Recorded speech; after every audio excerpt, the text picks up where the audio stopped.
Hello दोस्तों, नमस्कार। Hindi professor academy में आप सभी मित्रों का बहुत बहुत स्वागत है।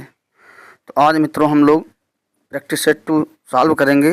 यूपी टीजीटी किसका है? यूपी टीजीटी जो कि 3 जून को परीक्षा प्रस्तावित है, उसके लिए ये बहुत ही महत्वपूर्ण रहेगी। इसमें हमने जो आंसर उसको टिक देन के ऑप्शनों को देखते हुए जाना है। ठीक है, बहुत सारे प्रश्न यहाँ से मिलेंगे। चलिए स्टार्ट करते हैं।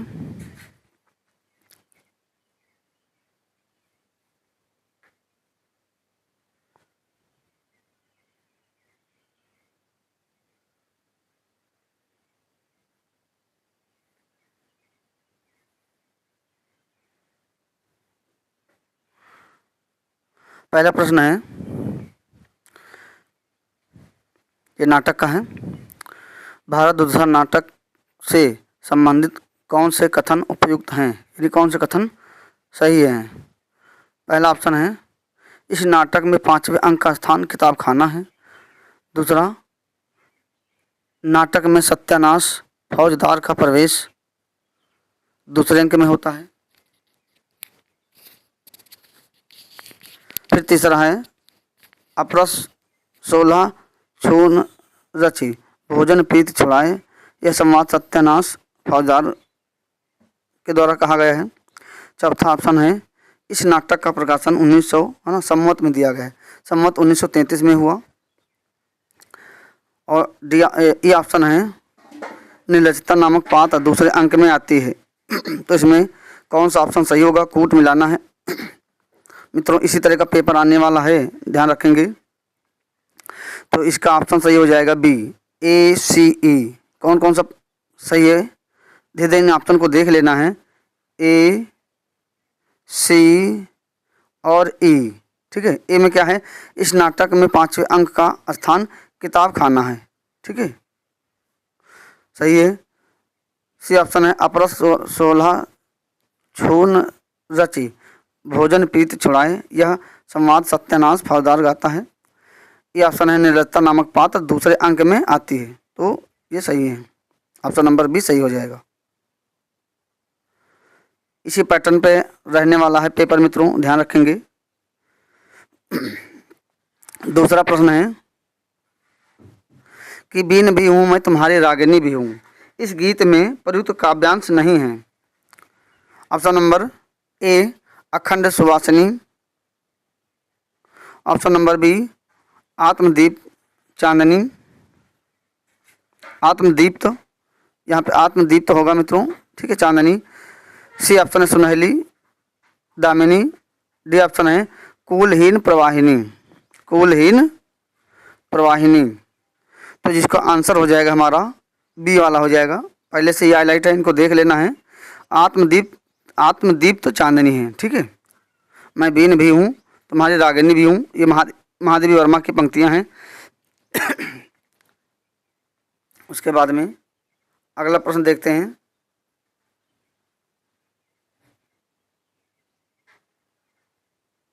तीन नंबर,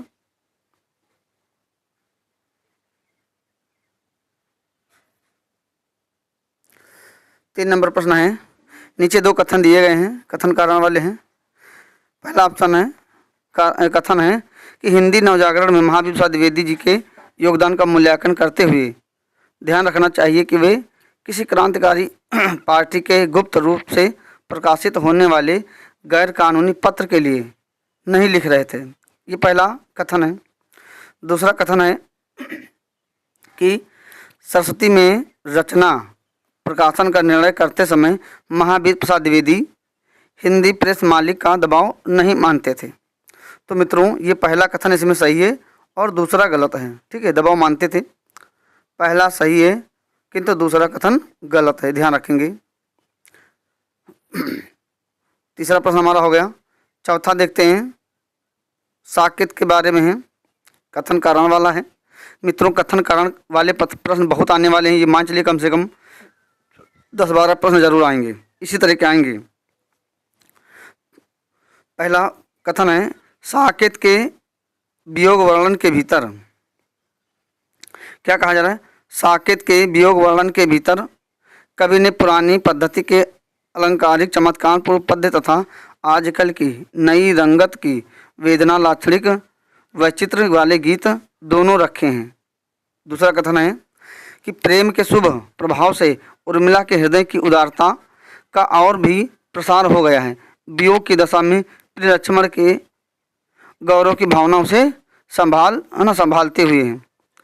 तो इसका ऑप्शन नंबर ए सही हो जाएगा। एक और दोनों, है ना, कथन एक और कथन दो दोनों सत्य हैं, ध्यान रखेंगे। तो 4 प्रश्न हमारे हो गए।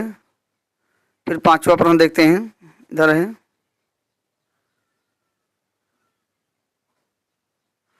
पांचवा प्रश्न हमारा हो जाएगा, क्या कहा जा रहा है 5वें प्रश्न में, देखते हैं कि निम्नलिखित में से कौन सी रचना केशवदास द्वारा रचित नहीं है। मित्रों, केशवदास की कौन सी रचना नहीं है? तो रामचंद्रिका है, रसिक प्रिया है, विज्ञान गीता है ना, छंदावली नहीं है। तो ऑप्शन नंबर सी हो जाएगा। ठीक है, सीधे सीधे ऑप्शन को देख लेना है। अब इससे हमारा डिवीजन भी हो जाएगा कि रामचंद्रिका, रसिक प्रिया और विज्ञान गीता किसकी रचना है? आचार्य केशवदास। ठीक है, 6ठा प्रश्न है,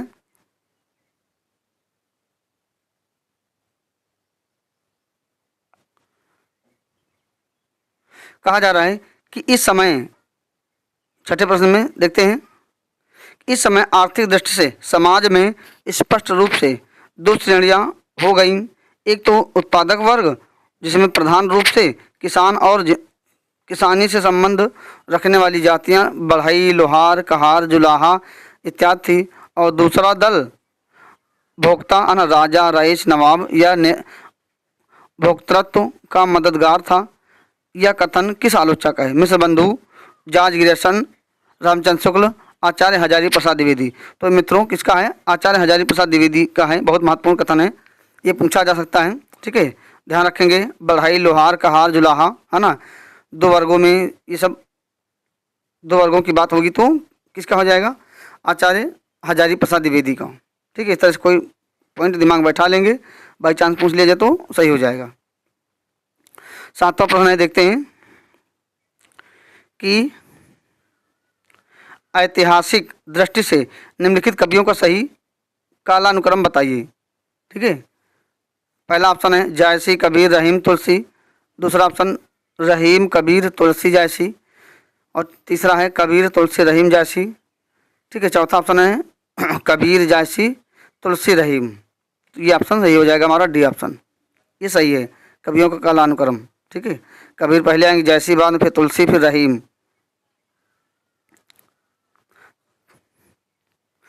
1398 में जन्म होता है कबीर का और 1518 ईस्वी में निधन।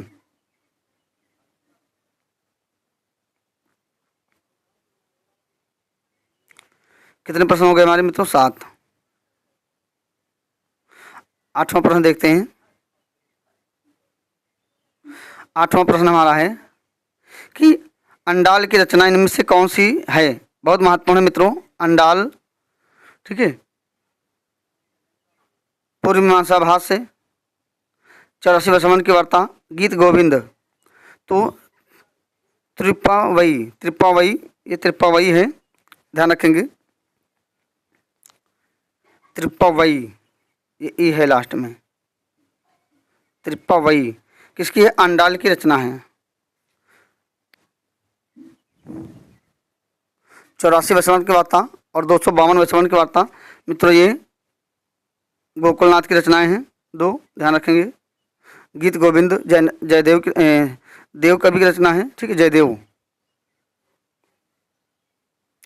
9 नंबर प्रश्न देखते हैं, क्या है 9 नंबर में? अपने पौरुष से हताश जाति के लिए भगवान की शक्ति और करुणा की ओर ध्यान ले जाने के अतिरिक्त दूसरा मार्ग ही क्या था? यह कथन किसका है? हजारी प्रसाद द्विवेदी, धीरेन्द्र वर्मा, डॉक्टर नगेंद्र और आचार्य रामचंद्र शुक्ल। तो किसका हो जाएगा मित्रों? ये आचार्य रामचंद्र शुक्ल का हो जाएगा। ठीक है, भक्ति के संबंध में ध्यान रखें, कथन बहुत ही महत्वपूर्ण है। प्रश्न नंबर 10 देखते हैं, बहुत ही अच्छा है। अमीर खुसरो की ये पंक्तियां हैं। गौरी सुंदर पातली केसर काले रंग, 11 देवर छोड़ के चली जेठ के संग। तो किसके बारे में कहा जा रहा है?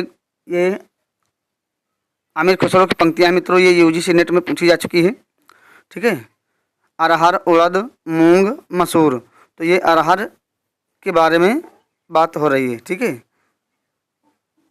अरहर। गौरी सुंदर सा है ना पातली केसर काले रंग, 11 देवर छोड़ के चली जेठ के संग, क्योंकि ये पूरी साल भर की फसल होती है, जेठ महीने में कटती है, इसलिए कहा गया है। बहुत ही महत्वपूर्ण पंक्ति है, ध्यान रखेंगे।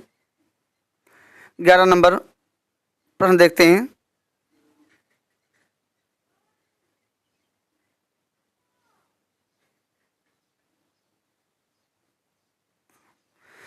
कि मोटे हिसाब से वीर गाथा काल महाराज हम्मीर के समय तक ही समझना चाहिए। उसके उपरांत मुसलमानों का साम्राज्य भारत में स्थिर हो गया और हिंदू राजाओं को न तो आपस में लड़ने का उतना उत्साह रहा और न मुसलमानों से। ये कथन किस आलोचक का है? पहला है ग्रेसन, गासा तासी, रामचंद्र शुक्ल, हजारी प्रसाद द्विवेदी। तो मित्रों किसका हो जाएगा? ऑप्शन नंबर सी हो जाएगा, आचार्य रामचंद्र शुक्ल। ठीक है, किसका है?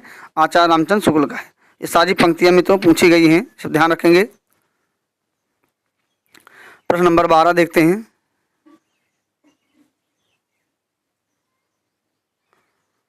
बारह क्या है? प्रश्न देखते हैं कि निम्नलिखित में से कौन सा युग्म संगत नहीं है? ये ध्यान रखें, बहुत घुमाता है मित्रों, सही नहीं है, इस पर ध्यान जल्दी नहीं जाता, गलत हो जाता प्रश्न।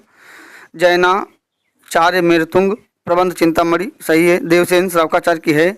विद्यापति की लता की पताका, तो ठीक है, की पताका विद्यापति की है, लेकिन हेमचंद्र कुमार पाल प्रतिबोध हेमचंद की नहीं है।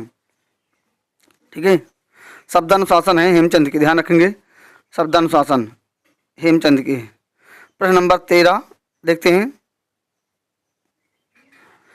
हिंदी को किसने हिंदुस्तान की रोमांस की भाषा कहा है? ग्रेसन, श्याम सुंदर दास, मिश्र बंधु, गारसादा तासी। कौन हो जाएगा मित्रों?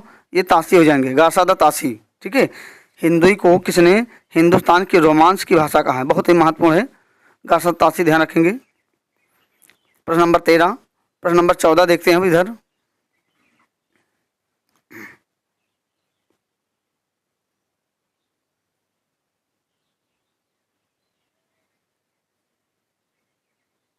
चौदह प्रश्न देख लेते हैं। 14 नंबर कि भक्ति आंदोलन पर किस कवि ने गंभीरता से विचार किया है? क्या कहा जा रहा है कि भक्ति आंदोलन पर किस कवि ने गंभीरता से विचार किया है? तो ये हमारा हो जाएगा मुक्तिबोध। ठीक है, ऑप्शन और देख लेते हैं, मुक्तिबोध सही हो जाएंगे। रघुवीर सहाय, राजेश जोशी, ओम प्रकाश वाल्मीकि। सीधा सीधा यहाँ फैक्ट मित्रों बैठा लेना है दिमाग में। ठीक है, हमने इसीलिए पहले इसको हाईलाइट कर दिया है, ऑप्शन को टिक कर दिया है उनको, ताकि वो दिमाग में बैठ जाएं, है ना। जब पूछा जाए कि भक्ति आंदोलन पर किस कवि ने गंभीरता से विचार किया है, तो सीधा हमारा दिमाग जाना चाहिए मुक्तिबोध। ठीक है, ये हाईलाइट है और ये हमारे दिमाग में सीधा बैठ जाएगा। ठीक है, फिर अगला प्रश्न है 15 नंबर।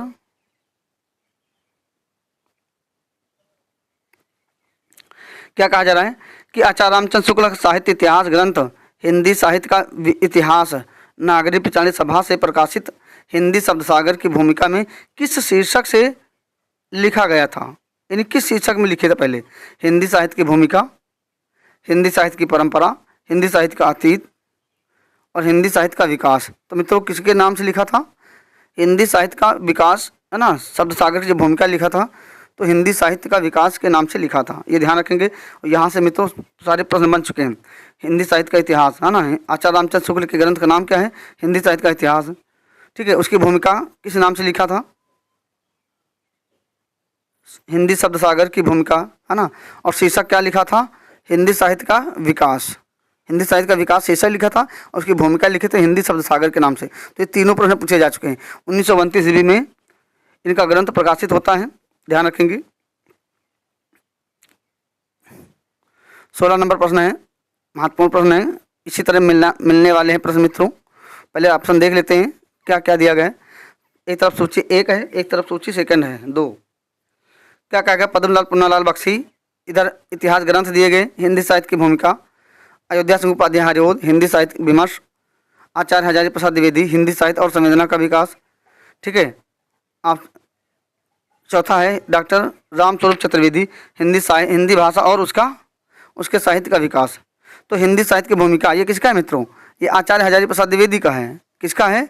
आचार्य हजारी प्रसाद द्विवेदी का है। चलो ऑप्शन देख लेते हैं इधर। ठीक है, डी का 2 क्या बनेगा?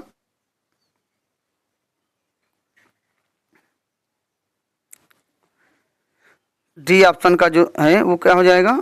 2 नंबर हो जाएगा। ठीक है, यानी ये हो जाएगा हिंदी साहित्य विमर्श किसका है? डॉक्टर राम स्वरूप चतुर्वेदी। मित्रों सिंगल प्रश्न है, ये इसी तरह प्रश्न बनेगा, ये मान चलिए।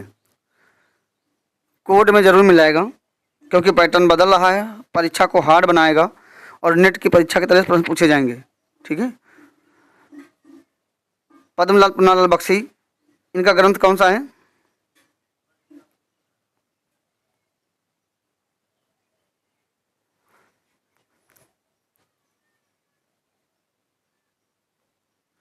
आचार्य हजारी प्रसाद द्विवेदी, इनका कौन सा ग्रंथ है? हिंदी साहित्य की भूमिका।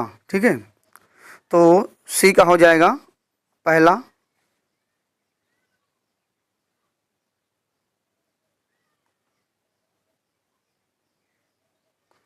और बी का हो जाएगा चौथा। बचा कौन? हमारा आचार्य हजारी प्रसाद द्विवेदी हो गए। पद्मलाल पुन्नालाल बख्शी, हिंदी साहित्य और संवेदना का विकास। ए का हो जाएगा हमारा, है ना, डी का हो जाएगा 3, डी का 3 गड़बड़ हो रहा है या, चलो तो इसका ऑप्शन नंबर हमारा डी होगा, ध्यान रखेंगे। हजारी प्रसाद द्विवेदी कौन सा है? हिंदी साहित्य की भूमिका। ठीक है, हिंदी साहित्य की भूमिका हो जाएगा। एक हो जाएगा दूसरा। ठीक है, ए का हमारा ये दूसरा हो जाएगा, ये सही है अब। ठीक है, ए का दूसरा हो जाएगा और बी का चौथा हो जाएगा, बी का चौथा हो गया।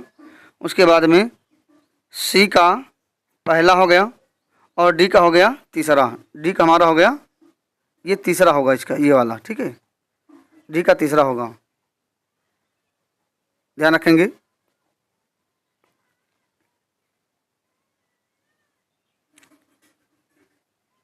डी का तीसरा हो जाएगा, बी का, है ना, सी का हो जाएगा पहला। उसके बाद में बी का हो जाएगा हमारा चौथा, ये हो जाएगा। बच्चा एक पुन्नालाल बख्शी, ये दूसरा हो जाएगा। अब सही है मित्रों, ध्यान रखेंगे इसको। अब इसको मित्रों सभी लोग देख लें, ये प्रश्न बहुत ही महत्वपूर्ण है। चलिए आगे देखते हैं। 17 नंबर, भारतेंद्र हरिश्चंद्र की रचना हिंदी भाषा का प्रकाशन वर्ष क्या है? ये 17 नंबर प्रश्न हमारा हो जाएगा 1890। ठीक है, इसका क्या हो जाएगा? ये 1890 होगा मित्रों, ध्यान रखेंगे। इसमें थोड़ा सा गलती है, इसका प्रकाशन वर्ष है 1890। ठीक है, 1890 ही ध्यान रखेंगे। कौन सी? हिंदी भाषा। ये रचना किसकी है? भारतेंद्र हरिश्चंद्र की है। ठीक है, 17 नंबर प्रश्न,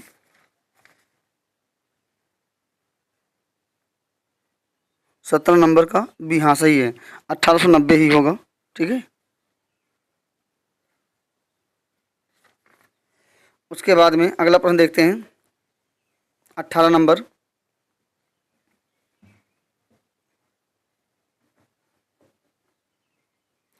कि निम्नलिखित में से मैथिली शरण गुप्त का खंड काव्य नहीं है?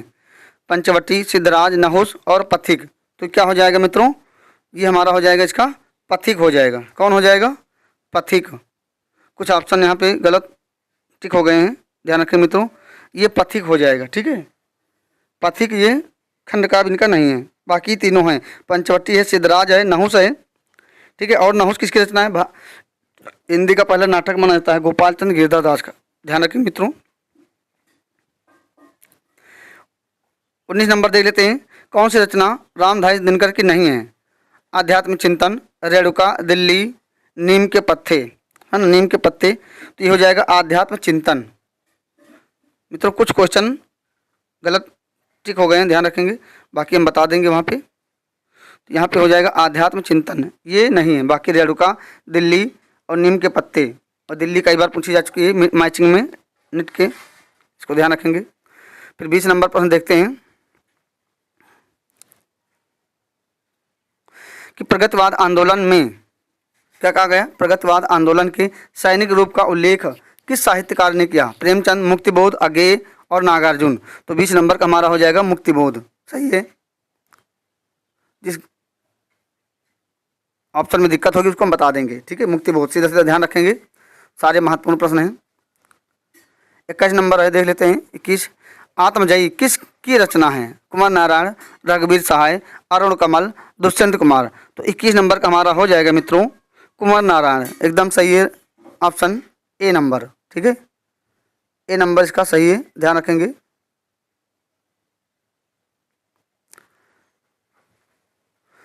फिर 22 नंबर दे लेते हैं।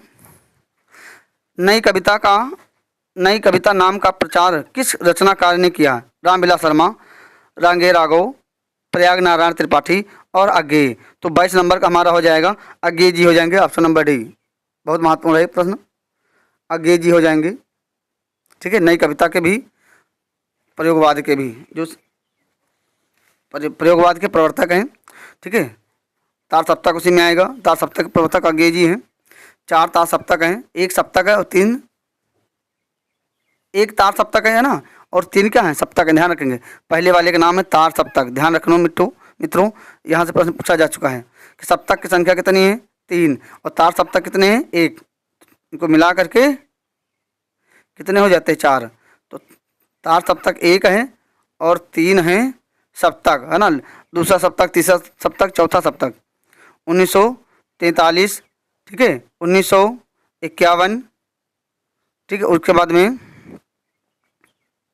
1959, ठीक है, चौथा का हो जाएगा 1979। ध्यान रखिए, चारों तार सप्तक का हमने समय बता दिया है। और अज्ञेय जी ने तार सप्तक को राहों का अन्वेषी कहा है, ये भी ध्यान रखेंगे। तो 22 नंबर प्रश्न हो गया हमारा मित्रों। 23 नंबर देखते हैं। प्रभु जी तुम चंदन हम पानी, जाके अंग अंग बास समानी। ये काव्य पंक्तियाँ किस संत की हैं। तो मित्रों संत रैदास की हैं। संत रैदास कौन है, ये मीराबाई के गुरु जी हैं, ठीक है। तो 23 नंबर प्रश्न हमारा हो गया। 24 नंबर देखते हैं। अखियाँ अंसरिया झाई पड़ी पंथ निहार निहारे, जी बढ़िया छाला पड़ा राम पुकारी पुकारी।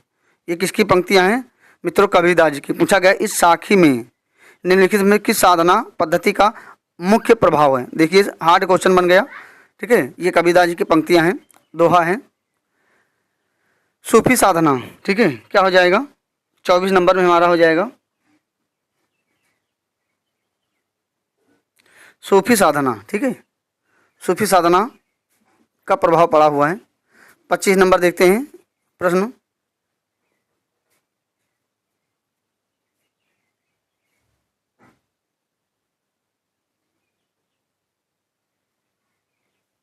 ये रहा 25 नंबर।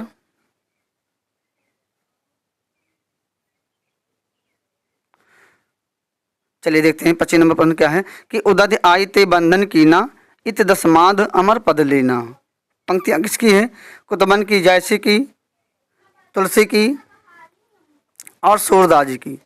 तो किसकी हो जाएंगी मित्रों, ये जायसी के हो जाएंगे, है ना, कंफ्यूज हो सकते हैं कहाँ, तुलसीदास जी से।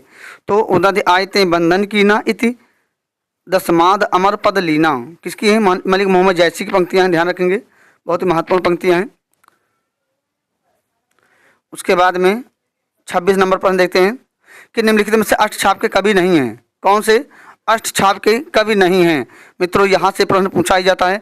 अभी पीजीटी का पेपर हुआ है, वहाँ पूछा गया बड़ा हार्ड क्वेश्चन कि निम्नलिखित में से कौन नंददास का छोटा पुत्र था, ठीक है, पुत्र पिता का संबंध वहाँ पे है, अभी बताएंगे।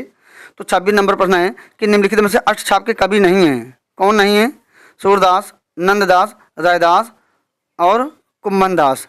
तो मित्रों रैदास नहीं है। रैदास कहाँ है, ये संत काव्य धारा में आएंगे, ठीक है। संत काव्य धारा का बता देते मित्रों तरीका, यहाँ से प्रश्न एक पूछा ही जाएगा।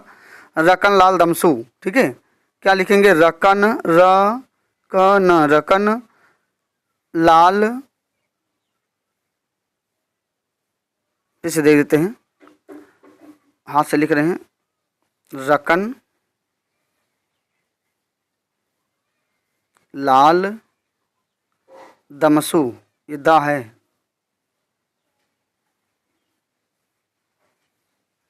रकनलाल दमसू, ठीक है। रैदास, कबीर, नानक, लाल कवि, ठीक है, दादू दयाल, मलुकदास, सुंदरदास। और यहीं पे कबीरदास जी के जो शिष्य हैं धर्मदास भी मित्रों आ जाएंगे, ध्यान रखेंगे, ये सब संत काव्य धारा में आएंगे। लेकिन यहाँ पूछा गया अष्टछाप, ठीक है। तो अष्टछाप के कवि कौन कौन से हैं, है ना, ध्यान रखेंगे। 4 वल्लभाचार्य शिष्य हैं और 4 विट्ठलनाथ के शिष्य हैं। ये पूरा कंसेप्ट यहाँ बता देते हैं, टाइम लगेगा थोड़ा, लेकिन यहाँ से एक प्रश्न जरूर बनेगा। पीजीटी में बन चुका है, बड़ा हार्ड क्वेश्चन बना था, ठीक है। तो यहाँ पे हम देखेंगे अष्टछाप। अष्टछाप की स्थापना वल्लभाचार्य के पुत्र विट्ठलनाथ ने 1565 ईस्वी में, है ना, किया था। ये ध्यान रखेंगे। अपने शिष्य 4 लिए और 4 अपने पिता के वल्लभाचार्य के शिष्यों को लिया, ठीक है। विट्ठलनाथ ने बनाया था। तो कृष्ण भक्त शाखा के 8 कवियों का एक समूह बनाया, जिसको क्या नाम रखा? अष्टछाप। ये बात क्लियर हो गई। तो यहाँ 4 वल्लभाचार्य शिष्य हैं और 4 विट्ठलनाथ के शिष्य हैं। वल्लभाचार्य के शिष्य कौन कौन से हैं, है ना? शुक्र, कुप, वल्लभ को प्यारे। ध्यान रखेंगे मित्रों, थोड़ा सा उंगली से लिख रहे हैं। शुक्र, कुप, वल्लभ को प्यारे, छीन गोच, लिख लेंगे कहीं, इसको ध्यान कर लेंगे। छीन गोच विट्ठल दुलारे, ठीक है, विट्ठल, विट्ठल दुलारे, इसको ध्यान रखेंगे। सूरदास, शुक्र, कृष्णदास, कुम्भनदास, परमानंद दास, ये 4 वल्लभाचार्य शिष्य हो गए, ठीक है।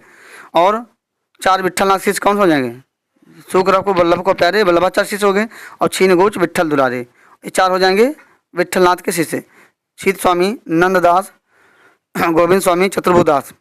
और मित्रों यहीं से प्रश्न पूछा गया था कि निम्नलिखित में से कौन नंददास का, अष्टछाप में कौन नंददास का छोटा पुत्र है? तो नंददास का पुत्र कौन है? जो चतुर्भुदास हैं, ये नंददास के छोटे पुत्र। ध्यान रखेंगे, यही से प्रश्न पूछा गया है। 10 मई को जो पेपर हुआ पीजीटी का, उसमें पूछा गया है। समझ में आ गया होगा। आगे देखते हैं प्रश्न नंबर, ये क्या हो गया कितना? 26। 27 नंबर देखते हैं। पीयू चित्तौड़ न आयु आविक सावण पहली तीज, और जोवे बाट बिरहिणी खिन आवे जीज खीज। संदेशो पिय साहिबा पाछो फिरिए न देह, पंछी घालिया पिंजरे छूटन सो रंदेह। पंक्तियाँ किसकी किस रचना से हैं? करंक करंक डर चरियू, खुमान रासो, ढोला मारो रा दोहा और पद्मावत। पद्मावत किसका मित्रों? मलिक मोहम्मद जैसी का ये महाकाव्य है। तो खुमान रासो की पंक्तियाँ हैं, ये ध्यान रखेंगे।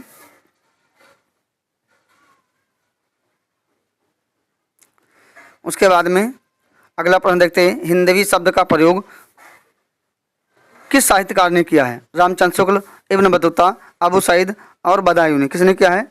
अबू सईद ने किया है। जहाँ समझाने वाला होगा मित्रों वहाँ टाइम लेंगे नहीं, बाकी सीधा ऑप्शन करके चल देंगे, आगे बढ़ेंगे।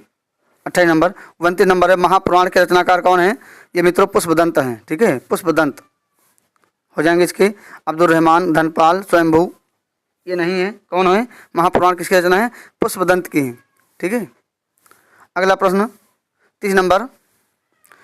सन कज्जल चस झस लगन, उपजो सुदिन सनेहु, क्यों ना नरपति होए भोगवे, लह सुदेश सब देहु।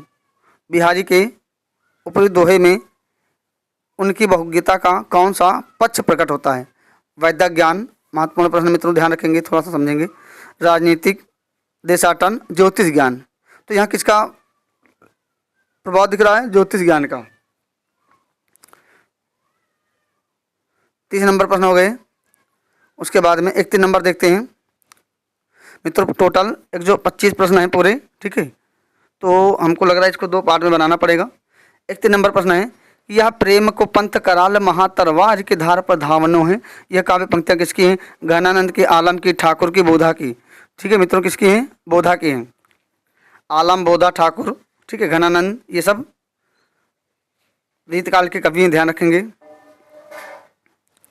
32 देव माने जाते हैं रसवादी आचार्य, अलंकारवादी आचार्य, रीतिवादी आचार्य और वक्रोक्तिवादी आचार्य। तो देव कैसे माने जाते हैं, किस प्रकार के आचार्य हैं? तो ये रीतिवादी आचार्य, ध्यान रखेंगे, रीतिवादी आचार्य हैं। प्रश्न नंबर 33 देखते हैं। उर्दू को यामनी भाषा कहने का श्रेय किसको है? सदलमिस को, लल्लू लाल को, इंशाअल्लाह खां को, सदा सुखलाल को। ठीक है, तो किसको हो जाएगा? ये लल्लू लाल। जो उर्दू को यामनी भाषा किसने कहा? लल्लू लाल ने कहा। सदलमिस की रचना कौन सी है? नाचकेतोपाख्यान है। लल्लू लाल की रचना कौन सी है मित्रों? प्रेम सागर। इंशाअल्लाह खां की रानी केत की कहानी। सदा सुखलाल की है कौन सी? सुख सागर। ये फोर्ट विलियम कॉलेज से संबंधित है। 34 नंबर पर देखते हैं। जिन पावन सो चलत तुम लोक वेद की गैल, सो न पाऊँ या सर धरी, जल है जय हैं महल। किसकी ये पंक्तियाँ हैं? ये रहीम दास की हैं। मित्रों, रहीम दास की पंक्तियाँ पूछी जाती हैं। ठीक है, तो रहीम दास जी की पंक्ति ध्यान रखेंगे। प्रश्न नंबर 35। नाटकों और नाटककारों का कौन सा युग्म सुमेलित नहीं है? पूछा गया, नहीं है सुमेलित। नहीं को ध्यान रखा करें, गोला कर दिया करें पेंसिल से। रीतिकुल है ना, रघुकुल रीति जगदीश चंद्र माथुर की है। ठीक है, मिस्टर अभिमन्यु लक्ष्मी नारायण लाल का है। एक सत्य हरिचंद, ये लक्ष्मी नारायण मिश्र का है। ठीक है, नहीं है। गोपा का दान विनोद रस्तोगी का है। ठीक है, तो 35 नंबर का हमारा ऑप्शन नंबर सी हो जाएगा।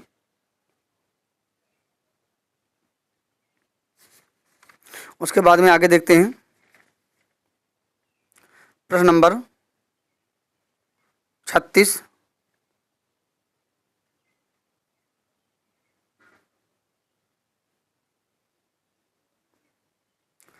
नंबर देखते हैं। प्रश्न निम्न से कौन सा सूर्यकांत त्रिपाठी निराला द्वारा रचित उपन्यास नहीं है? तो पूर्ण प्रकाश नहीं है मित्रों। किसका है? चंद्र प्रकाश पूर्ण प्रकाश। ठीक है, ये भारतेंद्र हरिश्चंद्र जी का है, बहुत महत्वपूर्ण है, इसको ध्यान रखेंगे। भारतेंद्र जी के 2 उपन्यास है, पूर्ण प्रकाश और चंद्र प्रकाश। बाकी प्रभावती, अलका, निरुपमा, ये तीनों निराला जी के हैं उपन्यास, ध्यान रखेंगे। सरयू पार की यात्रा, ये लखनऊ की यात्रा भारतेंद्र हरिश्चंद्र जी के यात्रा साहित्य हैं।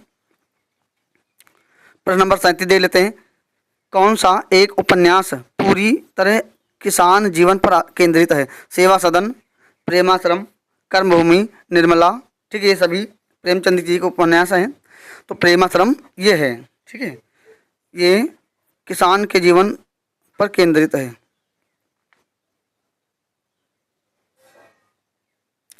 प्रश्न नंबर 38 देख लेते हैं। महिला आंचल में किसका चित्रण नहीं हुआ है? नहीं को ध्यान रखें मित्रों, किसका चित्रण नहीं हुआ है? पूर्णिया की प्रकृति यानी पूर्णिया जिला का चित्रण है। प्रेम संबंध है। ठीक है, बिल्कुल है। आर्थिक विषमता नहीं यहाँ पे। ठीक है, आर्थिक विषमता नहीं है। सांप्रदायिक द्वेष है। ठीक है, ये है, लेकिन ये वाला नहीं है। ऑप्शन नंबर सी हो जाएगा। आर्थिक विषमता नहीं है। ध्यान रखें मित्रों, महिला आंचल फरीश्वरनाथ रेणु का है। ये यूजीसी के नेट में सिलेबस में लगा हुआ है, बहुत ही महत्वपूर्ण है। 39 नंबर। सलाम कहानी संग्रह के लेखक कौन है? मोहनदास नैमिषारण्य, जय प्रकाश करदम, ओम प्रकाश वाल्मीकि, अरविंद राही। तो 39 नंबर का हमारा जो हो जाएगा मित्रों, ओम प्रकाश वाल्मीकि। कौन हो जाएंगे? ओम प्रकाश वाल्मीकि। सी नंबर सही है। प्रश्न नंबर 40 देख लेते हैं। निम्नलिखित में से कौन सी कहानी प्रसाद द्वारा रचित नहीं है? जयशंकर प्रसाद की नहीं, ममता है, सालवती है और छाया है। लेकिन सुजान भगत ये नहीं है, सुजान भगत नहीं है। देखो, ममता कहानी, सालवती अंतिम कहानी है। इनकी पहली कहानी मित्रों ग्राम, ध्यान रखेंगे, ग्राम, और अंतिम कहानी सालवती है। छाया है ना, इंद्रजाल है, आंधी है, प्रतिध्वनि है, ये सब गुंडा कहानी, मधवा कहानी, ये सब जयशंकर प्रसाद की। सुनते रहिए मित्रों, ये प्रश्न बहुत ही महत्वपूर्ण है। जो बोलते हैं वो भी बहुत महत्वपूर्ण है। पता नहीं कौन सा परीक्षा में पूछ लिया जाए, किसी को नहीं पता है। प्रश्न नंबर 41 है। कुट्टी चाटन नाम से किस लेखक ने निबंध लिखे? तो अज्ञे जी ने लिखे। कुट्टी चाटन, ठीक है, ध्यान रखेंगे, अज्ञे जी ने लिखा है। जैनेन्द्र हजारी प्रसाद द्विवेदी, कुबेरनाथ राय, ये लोगों ने नहीं लिखा है। किसने लिखा है? अज्ञे जी ने लिखा है। 42 नंबर पर हम देखते हैं, निम्न में से कौन सा निबंध गुलेरी जी का नहीं है? चंद्र शर्मा गुलेरी बहुत महत्वपूर्ण है, कम रचनाएं लिख करके हिंदी साहित्य में प्रसिद्ध हो गए। पुरानी हिंदी है, मारिस मोहि कुठाओं, ये निबंध है मित्रों इनके। कछुआ धर्म, ठीक है। बाकी अनुप्रास का अन्वेषण, ये नहीं है। इनकी कहानी है मित्रों कौन सी? उसने कहा था, 1915 ईस्वी में प्रकाशित होती है, बहुत ही महत्वपूर्ण है, बार बार परीक्षा में पूछा जाता है वहाँ से प्रश्न, उसको भी ध्यान रखेंगे। 42 नंबर। 43 नंबर देखते हैं, आचार्य चतुर्सेन शास्त्री की यादों की परछाइयाँ किस कथेतर गद्य विधा के अंतर्गत आती हैं? डायरी, यात्रा वृत्तांत, आत्मकथा, जीवनी। तो किसके अंतर्गत आती है ये मित्रों? आत्मकथा आती है इनकी, ठीक है, आत्मकथा के अंतर्गत आती है। 44 नंबर प्रश्न है, अपनी खबर किसकी आत्मकथा है? पांडे बेचन शर्मा उग्र की है। सीधा सीधा ऑप्शन इसको बताते चल रहे हैं ताकि ज़्यादा वीडियो लंबा ना हो, ठीक है। शिवपूजन, हंसराज और देवराज, ये नहीं है। कौन हो जाएंगे? पांडे बेचन शर्मा उग्र। सरल प्रश्न है। 45 नंबर, कलम का सिपाही में लेखक ने किसके जीवन का परिचय दिया है? तो कलम का सिपाही प्रेमचंद के जीवन का परिचय दिया गया है, क्योंकि जीवनी ही है कलम का सिपाही, ठीक है। कलम का मजदूर, प्रेमचंद घर में, ये प्रेमचंद की है जीवनी। अगला प्रश्न, गणेश शंकर विद्यार्थी रचित गांधी जी की जीवनी कौन सी है? इन्हें किस नाम से जीवनी लिखा? मित्रों गांधी जी की जीवनी बहुत लोगों ने लिखा है, बापू, श्री गांधी, कर्मवीर गांधी, अकाल पुरुष गांधी, ठीक है। कौन हो जाएगा? श्री गांधी, ठीक है। कौन हो जाएगा? श्री गांधी के नाम से लिखा है। गणेश शंकर विद्यार्थी किसने लिखा है? गणेश शंकर विद्यार्थी ने लिखा है, गणेश है ना, श्री गांधी के नाम से। प्रश्न नंबर 46 हो गया। 47 देख लेते। 30 दिन मालवीय जी के साथ, पुस्तक के रचयिता कौन है? मित्रों राम नरेश त्रिपाठी जी हैं। बहुत महत्वपूर्ण प्रश्न है, राम नरेश त्रिपाठी। सीधा सीधा इनको बैठा लेंगे दिमाग में, रिपीट होंगे प्रश्न, समझ लीजिए। तो 43 नंबर प्रश्न हो गया हमारा। कितना हो गया? 47। हाँ, 48 देख लेते हैं। आचार्य हजारी प्रसाद द्विवेदी को केंद्र में रखकर लिखी गई पुस्तक व्योमकेश दरवेश के लेखक कौन है? तो विश्वनाथ त्रिपाठी हैं। कौन हो जाएंगे? तो विश्वनाथ त्रिपाठी हो जाएंगे। 48 नंबर प्रश्न हो गया हमारा, विश्वनाथ त्रिपाठी। 49 नंबर देखते हैं, महादेवी वर्मा कृत मेरा परिवार रेखा चित्र का प्रकाशन वर्ष क्या है? ये मित्रों 1972 है, ठीक है। 49 नंबर हमारे में क्या हो जाएगा? 1972 ईस्वी हो जाएगा। महादेवी वर्मा की रचनाओं को ध्यान रखेंगे, प्रकाशन वर्ष में आ जाते हैं लगाने के लिए, इनको रिवीजन कर लेंगे। 50 नंबर देखते हैं इधर प्रश्न।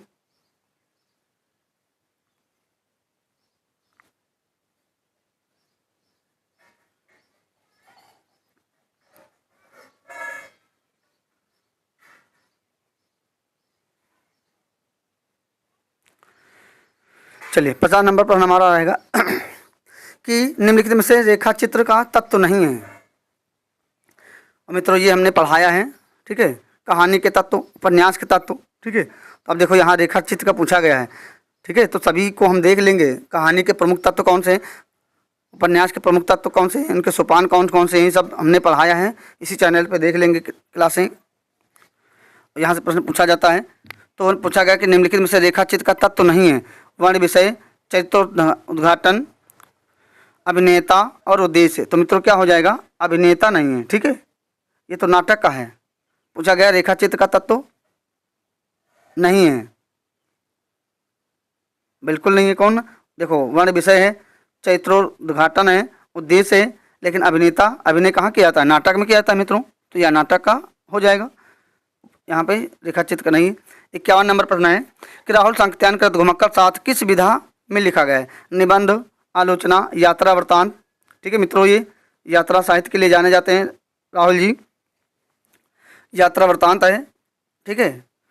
और इनका एक निबंध है घुमक्कड़ अथा तो घुमक्कड़ जिज्ञासा, जो यूपी बोर्ड कक्षा 11 में लगा हुआ, इसी से लिया गया है, ठीक है, लेकिन वो वहाँ पे निबंध माना गया है, यहाँ ध्यान रखेंगे, यह यात्रा वृत्तांत है।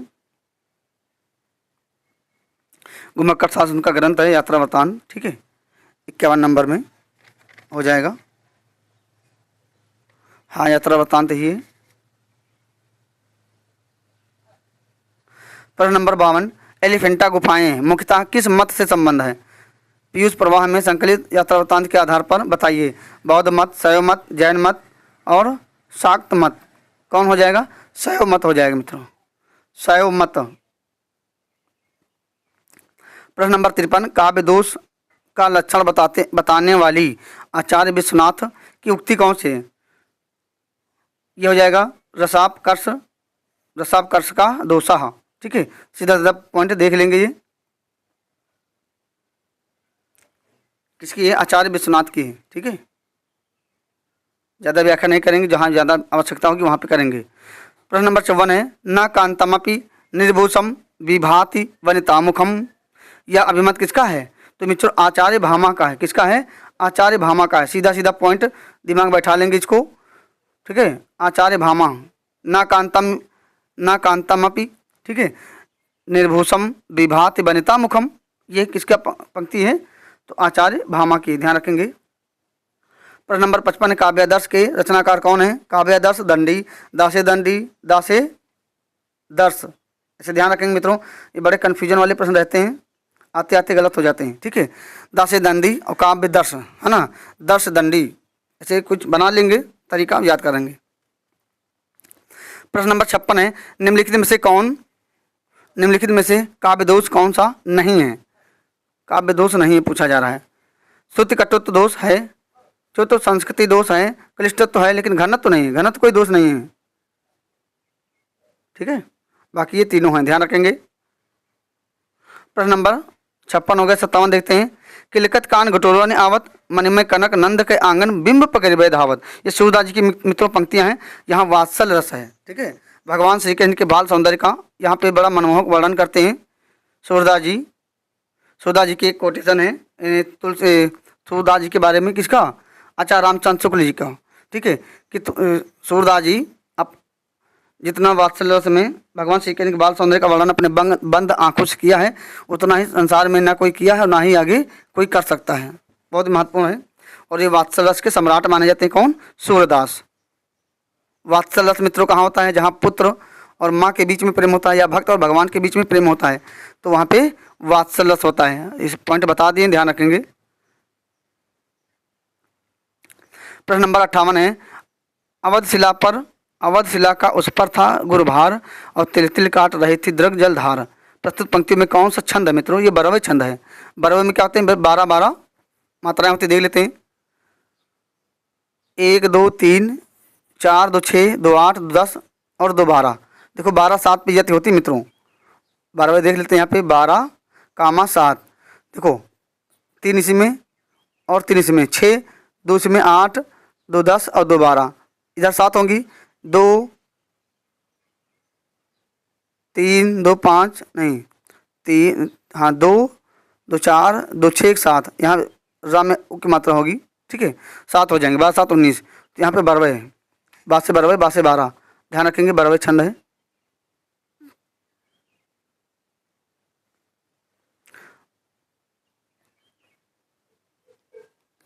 बरवे रामायण तुलसीदास जी ने लिखा है रहीम के कहने पर। निम्नलिखित में से कौन सा छंद वर्णिक छंद है? अरिल, रोला, शालिनी, गीतिका। कौन सा वर्णिक छंद मित्रों? वर्णिक छंद कहाँ होता है? जहाँ वर्ण गिने जाते हैं, ठीक है, काव्य में, तो शालिनी छंद है। बाकी अरिल, रोला, गीतिका, ये सब, गीतिका, हरि गीतिका, ये सब वर्णिक छंद है, सॉरी मात्रिक छंद है। और जो शालिनी छंद है ये वर्णिक छंद है, ये वर्ण गिने जाएंगे इसमें। प्रश्न नंबर 60, यह अनुरागी चित्त की गत समझे नहीं कोई, ज्यों ज्यों बूढ़े श्याम रंग त्यों त्यों उज्ज्वल होए। यहाँ में मित्रों विरोधाभास अलंकार है ना। यह अनुरागी चित्त की, यह अनुरागी प्रेमी चित्त की गति को कोई नहीं समझ सकता है। बिहारी लाल का दोहा है, ध्यान रखेंगे। ये भी पूछा जा सकता है किसका दोहा है? बिहारी लाल का, ठीक है। बिहारी लाल प्रस्तुत दोहे में कहते हैं कि इस प्रेमी हृदय की गति को कोई नहीं समझ सकता है, ज्यों ज्यों इन्हें जैसे जैसे ये श्याम रंग, ठीक है। यहाँ मित्रों श्लेष अलंकार भी है, समझा देते थोड़ा सा व्याख्या करके, क्योंकि अर्थालंकार है। श्याम रंग यानी काला रंग में जैसे जैसे डूबता जाता है वैसे वैसे और वह उज्जवल और पवित्र होता जाता है। प्रस्तुत दोहे में बिहारी लाल कहते हैं कि इस प्रेमी हृदय की गति को कोई नहीं समझ सकता है, है ना। जैसे जैसे ये श्याम भगवान श्री कृष्ण के भक्ति में डूबता जाता है, वैसे वैसे और उज्ज्वल यानी पवित्र होता जाता है। तो विरोधाभास अलंकार है, ठीक है। काले रंग में डूबता है और उज्ज्वल होता है, तो विरोधाभास है यहाँ पे।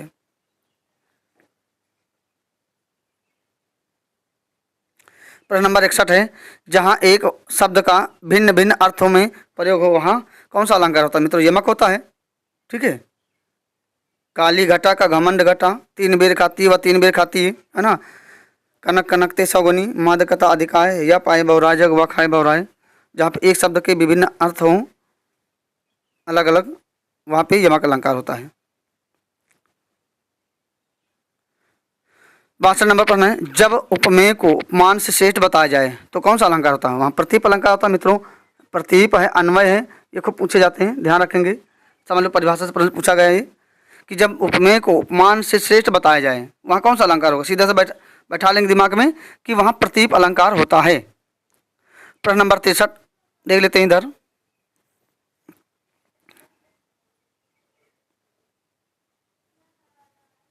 हम्म, 63 है प्रश्न, देखते हैं कि हिंदुस्तान की एकता के लिए हिंदी भाषा जितना काम देगी उससे बहुत अधिक काम देवनागरी लिपि दे सकती है।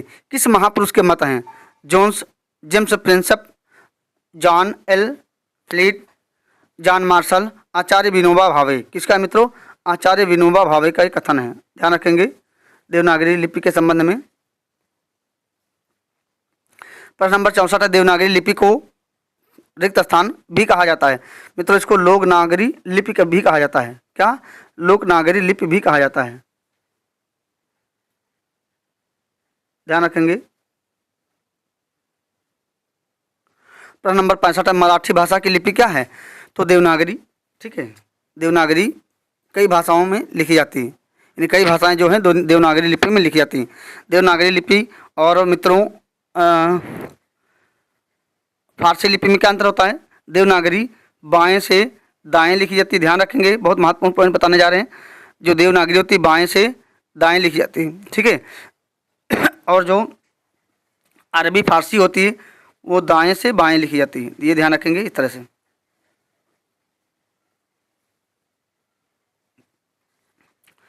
प्रश्न नंबर 66 देख लेते हैं कि क्या कहा जा रहा है। 66 नंबर प्रश्न है, वाक्यों में प्रयुक्त शब्दों का व्यावहारिक और अनुशासित रूप क्या कहलाता है? देखो बहुत बारीकी से प्रश्न है यहाँ। अक्षर, वर्ण, पद, शब्द, तो मित्रों वो पद कहलाता है, ठीक है। वाक्यों में प्रयुक्त शब्दों का व्यावहारिक और अनुशासित रूप वो पद कहलाता है, ध्यान रखेंगे।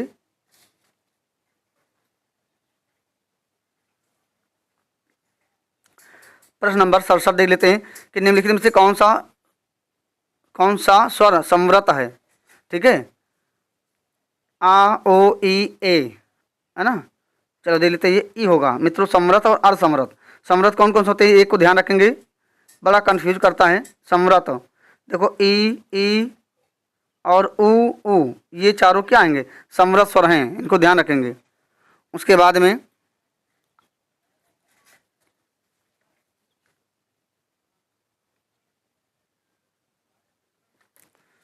अड़सठ नंबर प्रश्न देखते हैं। मैंने आम खाया है, यह वाक्य किस काल को प्रदर्शित करता है? तो मैं आम खा लिया गया ना, मैंने आम खाया है, तो ये भूतकाल में जाएगा, सीधा कहाँ जाएगा? भूतकाल में। छोटे छोटे प्रश्न दे करके फंसा देता है। प्रश्न नंबर 69 है, एक वाक्य में अपादान कारक का प्रयोग हुआ है। शिकारी के तीर से बाघ मरा, हाथी के द्वारा पेड़ ढह गया, सत्संग से बुद्धि सुधरती है। डी ऑप्शन है, लड़का बाजार से लौटा। तो ऑप्शन नंबर डी सही है यहाँ पे, ठीक है। अपादान कारक है, जब एक वस्तु दूसरे से अलग होती है, अलगाव की स्थिति में, तो वो बाजार से लौट रहा तो अलग अलग हो रहा वहाँ से, तो यहाँ पे डी ऑप्शन सही है 69 में, ठीक है। लड़का बाजार से लौटा। 70 नंबर प्रश्न देख लेते हैं मित्रों कि निम्नलिखित शब्दों में से कौन सा स्त्रीलिंग शब्द नहीं है? वायु, रेणु, सेतु, रज्जु, ठीक है। तो मित्रों सेतु, ये यूजीसी नेट में पूछा गया था, ठीक है। सेतु हो जाएगा, सेतु है ना, सेतु बन गया। वायु बहती है, रेणु रस्सी को आ जाता है, है ना। रेणु नहीं फणेश्वर ना रेणु, रेणु ये स्त्रीलिंग ही है। रज्जु रस्सी स्त्रीलिंग है, लेकिन जो सेतु है वो पुल्लिंग शब्द है। सेतु पुल को कहा जाता है।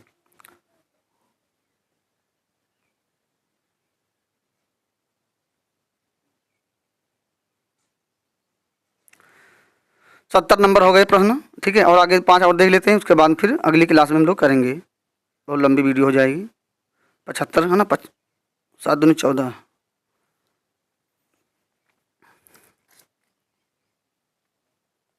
7 5 12, 55 क्वेश्चन आएंगे। मित्रों आज ये क्लास यहीं पर रोकते हैं, बहुत लंबी हो जाएगी, ठीक है।